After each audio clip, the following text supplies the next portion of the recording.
आज की short analysis में हम डिस्कस करेंगे आरईसी लिमिटेड स्टॉक के ऊपर। और दोस्तों ये एक तरह का रेड अलर्ट एनालिसिस है। अगर किसी को ये स्टॉक शॉर्ट टर्म में करंट लेवल से बाय करना हो तो वो अपने एडवाइज़र को पूछकर वेट कर सकता है, बिकॉज दोस्तों ये स्टॉक के अंदर मल्टीपल नेगेटिव फैक्टर्स ब्रेकडाउन हो चुके हैं जिसके तहत ये स्टॉक करंट लेवल से डाउन साइड करेक्शन स्टार्ट कर सकता है। लेकिन फ्रेंड्स यहाँ पर कोई भी हमारी बाय सेल होल्ड रिकमेंडेशन बिल्कुल भी नहीं है। ये प्योरली एजुकेशन पर्पज से मैं अपना पॉइंट ऑफ व्यू आप लोगों के सामने शेयर कर रहा हूँ। कोई भी पोजीशन लेने से पहले अपने फाइनेंशियल एडवाइज़र को ज़रूर कंसल्ट कर लेना।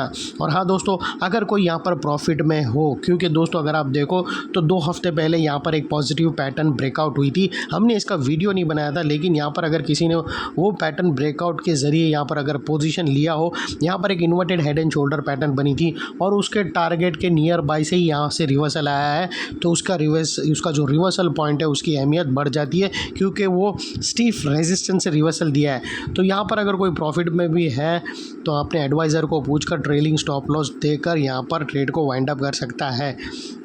और दोस्तों यहाँ पर चलते हैं।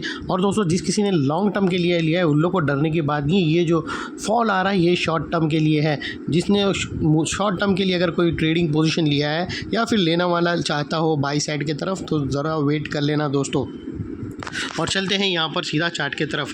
दोस्तों अगर आप देखो तो ये वो बॉटम थी जहाँ पर स्टॉक ने एक अपसाइड मोमेंटम के थ्रू एक अपर स्लोपिंग पैरेलल चैनल के थ्रू एक ज़बरदस्त रैली दी।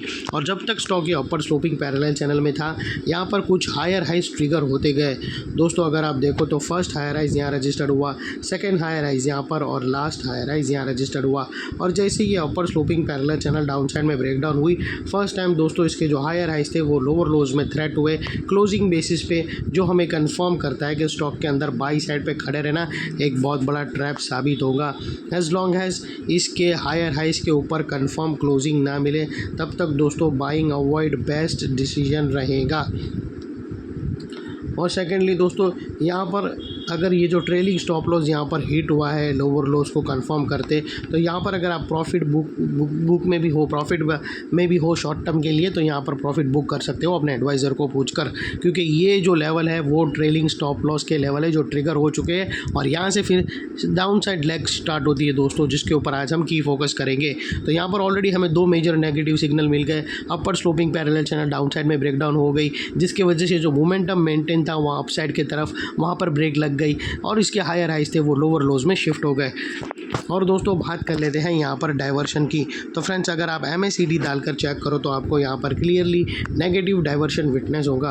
प्राइस एक्शन की जो हायर हाई स्विंग है वो देखो तो अपसाइड की तरफ टिल्ट हुआ है, वही MACD की ऑसिलेशन डाउन साइड में टिल्ट होकर यहाँ से हमें फर्स्ट ब्रेकआउट मिल रहा है जो एक डाउन साइड मोमेंटम पम्प कर सकता है स्टॉक के अंदर। और अल्टीमेटली दोस्तों बात कर लेते हैं चार्ट पैटर्न की। तो दोस्तों मैं जो चार्ट पैटर्न के बारे में जिस आपको बता रहा था, वो जो मैं बोल रहा था कि जो लोग प्रॉफिट में थे वो अगर आप देखो तो यहाँ पर दोस्तों जैसे ही निफ्टी ने रैली दी थी ये स्टॉक ने भी पार्टिसिपेट किया था। और यहाँ पर दोस्तों एक head and shoulder pattern breakout हुई थी, ये हमने यहाँ पर प्रेडिक्ट नहीं किया था दोस्तों।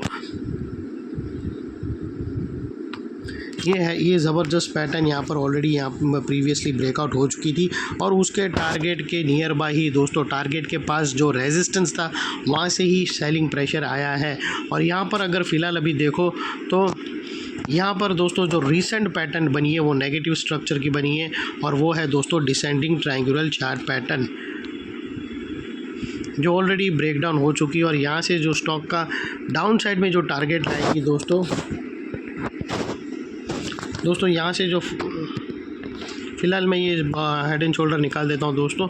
यहाँ पर स्टॉक के जो डाउन साइड में टारगेट निकल कर आते हैं दोस्तों, फर्स्ट टारगेट तकरीबन 402 का है और सेकंड अगर वहाँ पर भी नहीं थमला तो दोस्तों 385 के ये 2 बड़े टारगेट डाउन साइड में स्टॉक के लिए ओपन हो चुके हैं।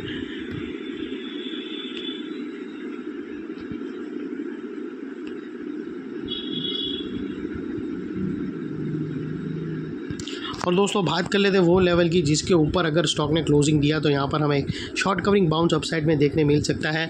वो है दोस्तों 440 के लेवल के ऊपर, जिसको हम रेड में करेंगे। और दोस्तों याद रखना फ्रेंड्स याद रखना, अगर 385 भी क्लोजिंग बेसिस पे ब्रेक होता है तो यहाँ पर एक बहुत बड़ी सेकंड लेग ऑफ सेलिंग यानी डबल धमाका डाउन साइड में भी ट्रिगर हो सकता है। और फाइनली फ्रेंड्स आप लोगों को बता दूं कि नेकलाइन के पास का ये एरिया एक इंपॉर्टेंट रेजिस्टेंस बनकर ट्रिगर हो चुका है, बिकॉज दोस्तों मल्टीपल नेगेटिव फैक्टर्स यहाँ पर ही एक्शन में आते हुए मिले। यही एरिया पे दोस्तों हमने अपर स्लोपिंग पैरेलल चैनल को डाउन साइड में ब्रेक डाउन होता हुआ देखा, हायर हाइज को लोअर लोज में शिफ्ट होते हुए देखे, नेगेटिव डाइवर्शन मिला MACD और प्राइस एक्शन के थ्रू, और यहाँ पर ही दोस्तों negative chart pattern, descending triangular chart pattern भी ब्रेक डाउन होता हुआ मिला। तो ये सारे मल्टीपल नेगेटिव फैक्टर्स के कारण नेकलाइन का ये एरिया जो अभी तक एक सपोर्ट था वो अल्टीमेटली एक स्ट्रॉन्ग रेजिस्टेंस बनकर ट्रिगर हुआ है। और इतने बड़े स्ट्रॉन्ग रेजिस्टेंस के ऊपर शॉर्ट सेलर लोगों का स्टॉप लॉस रहेगा जो आसानी से ट्रिगर नहीं होगा, और अगर ट्रिगर हो जाता है तो यहाँ पर एक शॉर्ट कवरिंग बाउंस अपसाइड में देखने मिल सकता है। और उसके बाद दोस्तों मैं सेकंड रिव्यू दूंगा अगर टारगेट के पास से रिवर्सल आता है तो भी, और अगर ये टारगेट ब्रेकडाउन करके second leg of selling start करता है तब भी मैं एक सेकंड रिव्यू दूंगा। और अगर स्टॉप लॉस ट्रिगर होता है शॉर्ट सेलर लोगों का तो वहाँ से अपसाइड में कितना बाउंस आ सकता है उसके ऊपर भी मैं आप लोगों को सेकंड रिव्यू ज़रूर दूंगा। और अगर दोस्तों एनालिसिस अच्छी लगे तो प्लीज़ चैनल को लाइक शेयर सब्सक्राइब ज़रूर करना। थैंक यू, जय हिंद, बाय बाय।